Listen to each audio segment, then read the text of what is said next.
And while we're doing that, I'm happy to say that Kate Stewart is in the Zoom. Sorry, I missed you, Kate. Kate is a principal lecturer at in sociology at Nottingham Trent University in England. But her current work, her most recent work, is the sociological study of veganism and human-animal relations. So, yeah, so Kate, you're also looking through the Donald Watson letters archives, right?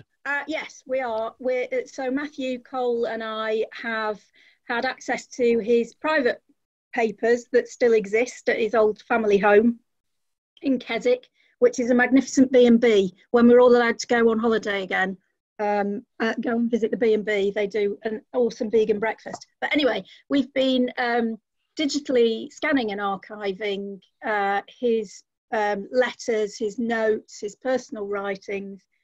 We're currently coming to the end of those being transcribed and indexed, and relevant sort of really personal bits redacted, and we hope to make those, as well as doing our own analysis on them, make those available for others to read and see, just to get a bit more of a sense of his writings than simply that quite concentrated period that he was writing articles for the Vegan Society magazine. Very good. And it's fascinating stuff. Yeah, I'm really looking forward to that. I mean, I think you announced it about maybe 18 months ago, maybe. Oh, at least it's been going on for a while, and there's a lot of stuff to get through. So, yeah, so we're getting there with it. And it's going to prove that that Donald Watson was just a stinking old welfarist, is it, or is it going to be? Spoilers.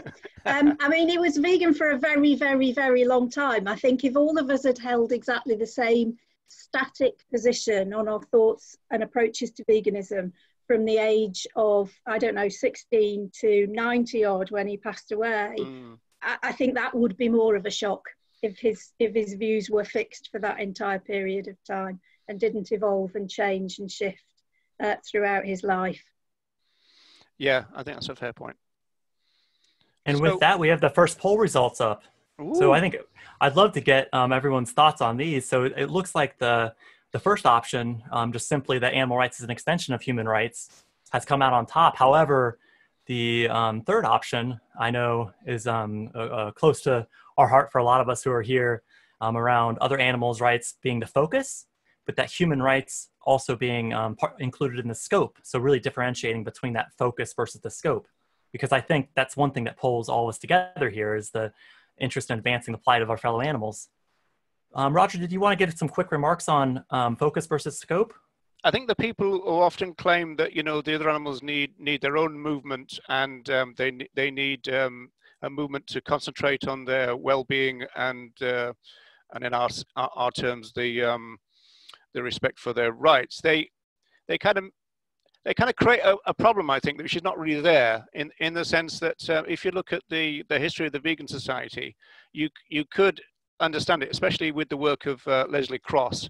You could understand it in terms of focus and scope. So it is true that the vegan social movement has always been focused on human relations with other animals, but that's never been the scope of it. And so it seems to me that some of the things that some of maybe the newer activists complain about is a problem that they've almost like manufactured. It's not really there, and it never has been. But, you know, from my point of view, it's always been intertwined or entangled in David Nybert's sense. So, you know, the activists that I've always known have been interested and engaged in both issues all the time. And it's just been seen as a kind of natural thing, which is something that Reagan emphasizes over and over again in his work. I actually did a survey of vegans in the United States a few years ago, actually kind of looking for the prevalence of this intersectional adherence.